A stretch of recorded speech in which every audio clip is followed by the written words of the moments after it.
and whose teeth chattered in his head as he seized me by the chin. "Oh, don't cut my throat, sir," I pleaded in terror. "Pray don't do it, sir." "Tell us your name," said the man. "Quick!" "Pip, sir." "Once more," said the man, staring at me. "Give it mouth." "Pip, sir." "Show us where you live," said the man. "Point out the place." I pointed to where our village lay, on the flat inshore, among the alder trees and pollards a mile or more from the church. The man, after looking at me for a moment, turned me upside down and emptied my pockets. There was nothing in them but a piece of bread. When the church came to itself, for he was so sudden and strong that he made it go head over heels before me, and I saw the steeple under my feet, when the church came to itself, I say, I was seated on a high tombstone, trembling while he ate the bread ravenously. "You young dog," said the man, licking his lips. "What fat cheeks you got." I believe they were fat, though I was at that time undersized for my years and not strong. "Darn me if I couldn't eat 'em," said the man, with a threatening shake of his head, "and if I had half a mind to it." I earnestly expressed my hope that he wouldn't, and held tighter to the tombstone on which he had put me, partly to keep myself upon it, partly to keep myself from crying. "Now look-y here," said the man. "Where's your mother?" "There, sir," said I. He started, made a short run, and stopped and looked over his shoulder. "There, sir," I timidly explained. "Also Georgiana, that's my mother." "Oh," said he, coming back. "And is that your father along with your mother?" "Yes, sir," said I. "Him too, late of this parish." "Ha!" he muttered then, considering. "Who do you live with? Supposin' you're kindly let to live, which I ain't made up my mind about." "My sister, sir. Mrs. Joe Gargery, wife of Joe Gargery the blacksmith, sir." "Blacksmith, eh?" said he, and looked down at his leg. After darkly looking at his leg and at me several times, he came closer to my tombstone, took me by both arms, and tilted me back as far as he could hold me, so that his eyes looked most powerfully down into mine, and mine looked most helplessly up into his. "Now, look here," he said. "The question being whether you're to be let to live. You know what a file is?" "Yes, sir." "And you know what riddles is?" "Yes, sir." After each question he tilted me over a little more, so as to give me a greater sense of helplessness and danger. "You get me a file," he tilted me again, "and you get me riddles," he tilted me again. "You bring 'em both to me," he tilted me again, "or I'll have your heart and liver out," he tilted me again. I was dreadfully frightened, and so giddy that I clung to him with both hands and said, "If you would kindly please to let me upright, sir, perhaps I shouldn't be sick, and perhaps I could attend more." He gave me a most tremendous dip and roll, so that the church jumped over its own weathercock. Then he held me by the arms in an upright position on the top of the stone, and went on in these fearful terms. "You bring me tomorrow morning early that file and them wittles. You bring the lot to me at that old battery over yonder. You do it, and you never dare to say a word or dare to make a sign concerning your having seen such a person as me, or any persons whomever, and you shall be let to live. You fail, or you go from my words in any particular, no matter how small it is, and your heart and your liver shall be tore out, roasted, and ate. Now, I ain't alone, as you may think I am. There's a young man hid with me, in comparison with which young man I am an angel. That young man hears the words I speak. That young man has a secret way, peculiar to himself, of getting at a boy, and at his heart, and at his liver. It is vain for a boy to attempt to hide himself from that young man. A boy may lock his door, may be warm in bed, may tuck himself up, may draw the clothes over his head, may think himself comfortable and safe, but that young man will softly creep and creep his way to him and tear him open. I may keep that young man from harm in view at the present moment with great difficulty. I find it very hard to hold that young man off of your inside. Now, what do you say? I said that I would get him the file, and I would get him what broken bits of food I could, and I would come to him at the battery early in the morning. "See, Lord, strike you dead if you don't," said the man. I said so, and he took me down.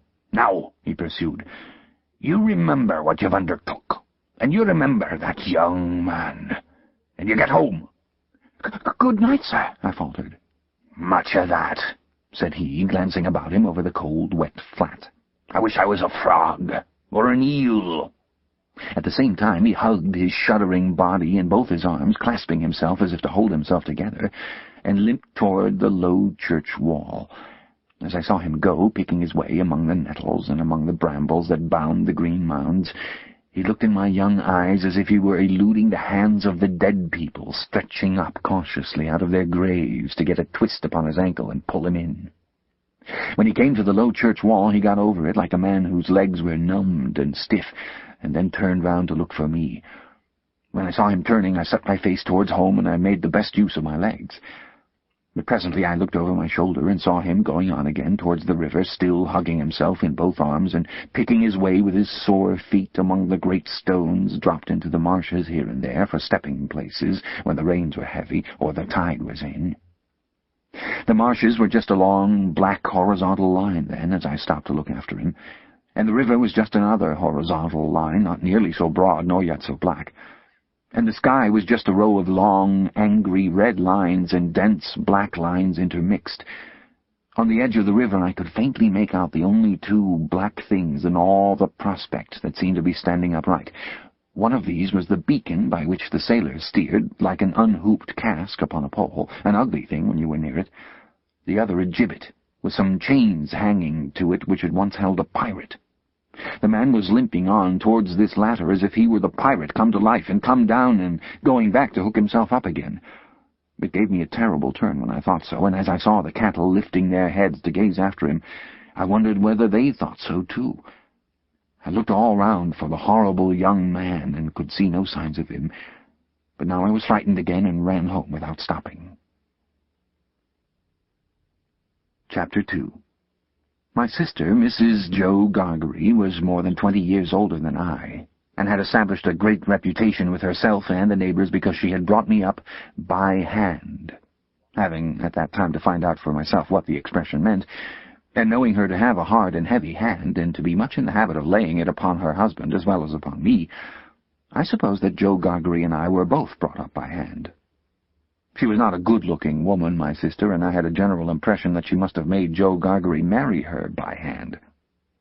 Joe was a fair man with curls of flaxen hair on each side of his smooth face, and with eyes of such a very undecided blue that they seemed to have somehow got mixed with their own whites. He was a mild, good-natured, sweet-tempered, easy-going, foolish, dear fellow, a sort of Hercules in strength and also in weakness. My sister, Mrs. Jo, with black hair and eyes, had such a prevailing redness of skin that I sometimes used to wonder whether it was possible she washed herself with a nutmeg grater instead of soap. She was tall and bony, and almost always wore a coarse apron fastened over her figure behind with 2 loops, and having a square, impregnable bib in front that was stuck full of pins and needles. She made it a powerful merit in herself and a strong reproach against Jo that she wore this apron so much, though I really see no reason why she should have worn it at all, or why, if she did wear it at all, she could not have taken it off every day of her life. Jo's forge adjoined our house, which was a wooden house, as many of the dwellings in our country were, most of them at that time. When I ran home from the churchyard, the forge was shut up, and Jo was sitting alone in the kitchen. Jo and I being fellow sufferers and having confidences as such, Jo imparted a confidence to me the moment I raised the latch of the door and peeped in at him opposite to it, sitting in the chimney corner. "Mrs. Jo's been out a dozen times looking for you, Pip. She's out now making it a baker's dozen." "Is she?" "Yes, Pip," said Jo, "and what's worse, she's got Tickler with her." At this dismal intelligence I twisted the only button on my waistcoat round and looked in great depression at the fire. Tickler was a wax-ended piece of cane, worn smooth by collision with my tickled frame. "She sat down," said Jo, "and she got up, and she made a grab at Tickler, and she rampaged out. That's what she did," said Jo, slowly clearing the fire between the lower bars with a poker and looking at it. "She rampaged out, Pip." "Has she been gone long, Jo?" I always treated him as a larger species of child, and as no more than my equal. "Well," said Jo, glancing up at the Dutch clock, "she's been on the rampage this last spell about 5 minutes, Pip. She's a-coming. Get behind the door, old chap, and have the jack-towel betwixt you." I took the advice. My sister, Mrs. Jo, throwing the door wide open and finding an obstruction behind it, immediately divined the cause and applied Tickler to its further investigation. She concluded by throwing me, I often served as a connubial missile, at Joe, who, glad to get hold of me on any terms, passed me on into the chimney and quietly fenced me up there with his great leg. "Where have you been, you young monkey?" said Mrs. Joe, stamping her foot. "Tell me directly what you've been doing to wear me away with fret and fright and worrit, or I'd have you out of that corner if you was 50 pips and he was 500 gargeries."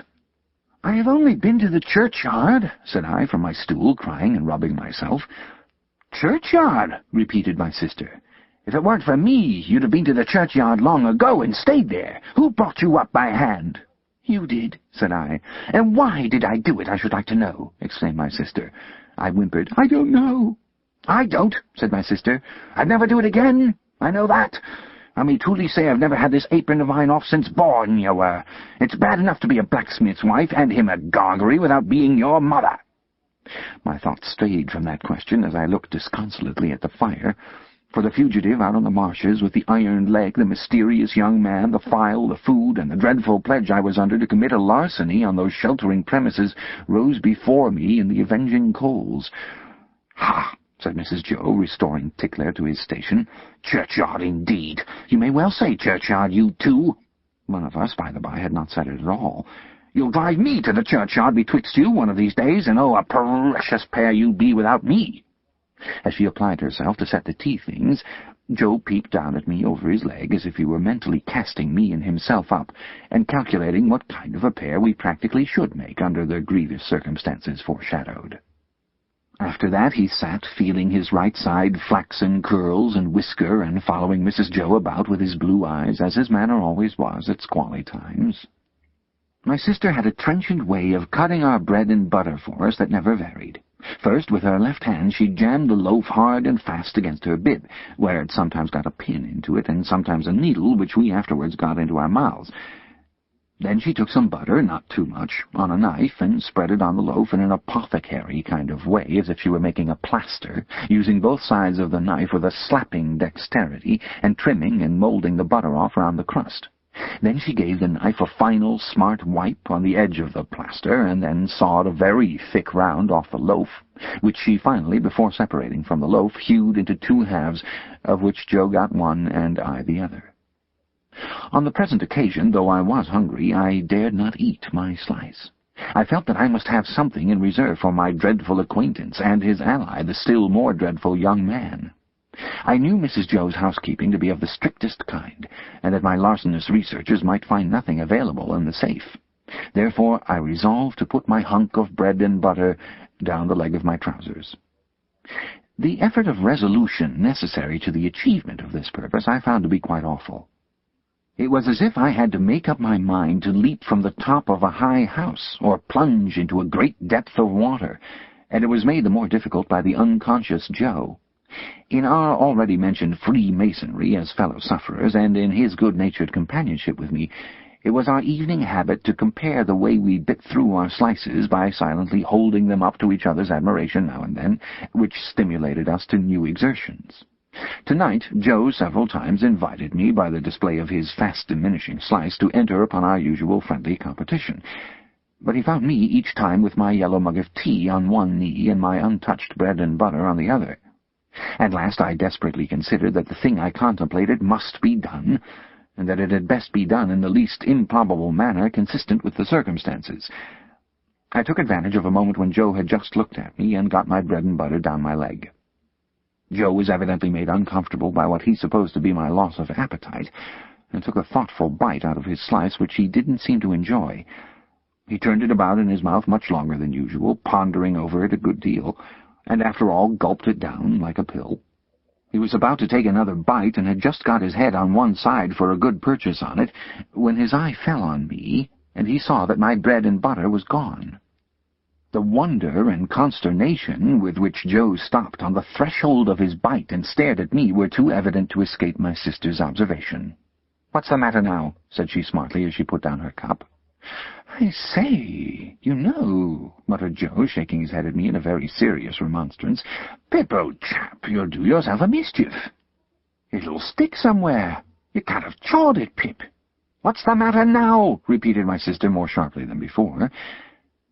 "If you can cough any trifle on it up, Pip, I recommend you to do it."